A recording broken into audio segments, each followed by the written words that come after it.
Hello, and welcome to Quick Charge. I'm Mikey G, and it's Wednesday, November 1st. Elon Musk went on the Joe Rogan Experience podcast with a Cybertruck and revealed a couple more details. Musk seems to want to reveal most of them at the event at the end of the month, but he did release a little bit. For example, he said that the Cybertruck would weigh about 7,000 pounds, with some versions closer to 6,000 pounds. That's actually quite similar to the weight of the F-150 Lightning, which is impressive considering that we recently learned that the Cybertruck has a higher gross vehicle weight rating than the Lightning. Musk also said that Tesla is aiming for a 0 to 60 mile per hour acceleration time of less than 3 seconds. That was already the goal for the tri-motor version in the original unveiling back in 2019, but it's a relevant mention now because we're just months away from production. Finally, the CEO mentioned that Tesla was aiming to produce about 200,000 trucks per year, which is actually lower than the earlier goal of 250,000 per year that was mentioned at the earnings call last month. Tesla has revealed exactly how its Magic Dock works in a new patent filing. The Magic Dock is an all-in-one charger to allow CCS-equipped vehicles to charge at Tesla stations with the use of an adapter that remains in the pylon until it is needed. Tesla released some technical drawings and included a bunch of images of the version of the Magic Dock, which is featuring the universal wall connector. If you're a detailed engineering mind, like many Tesla fans already, you can head over to our site to take a look. By the way, Subaru has finally made an announcement that everyone's been waiting for. They will adopt Tesla's NACS connector port in 2025. Volkswagen is delaying plans for a fourth EV battery factory for now. CEO Oliver Blume said that the decision was based on market conditions in Europe. The Volkswagen Group announced plans to open 6 gigafactories by the end of the decade. Volkswagen has already chosen 3 sites, including one in Salzgitter, Germany, another in Valencia, Spain, and another in the most recent of St. Thomas, Ontario. The company has been searching for its fourth in Eastern Europe for over a year, but now that plan is on the back burner. Volkswagen is already in the middle of building 3 facilities, and the company recently reported that EV orders were down 50% in Europe from last year. A recent job opportunity on LinkedIn posted by Lucid Motors hints at an incoming new media app infotainment for its EV drivers.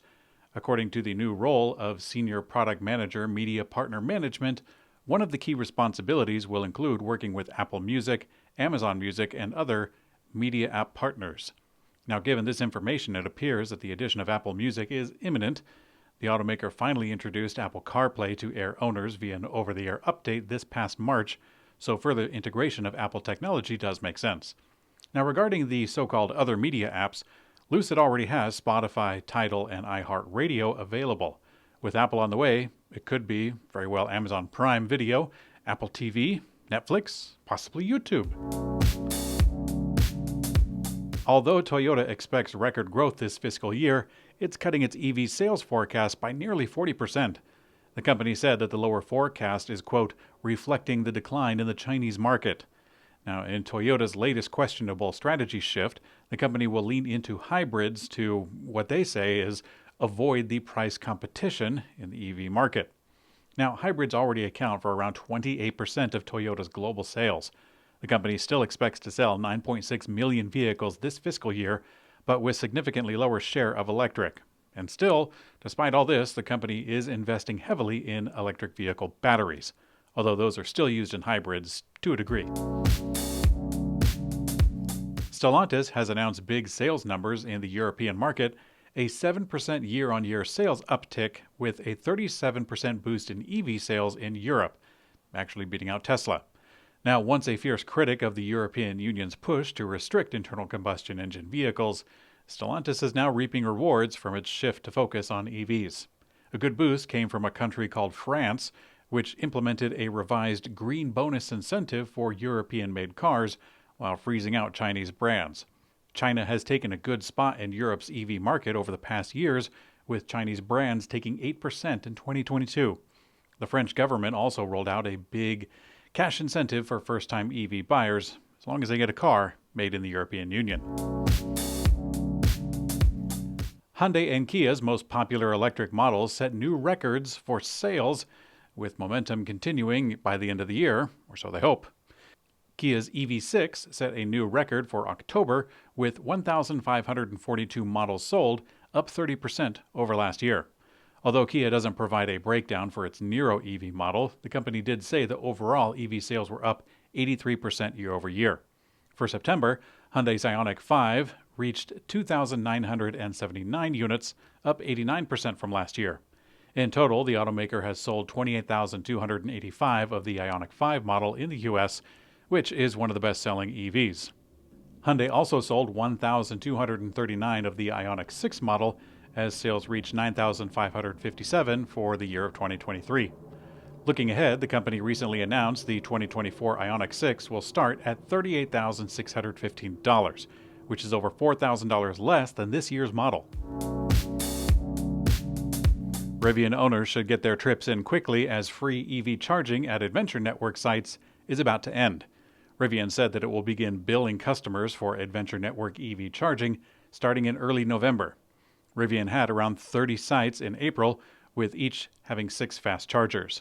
The company plans to install over 3,500 fast chargers at about 600 sites across the U.S., and they say they're going to do that in the next 2 years.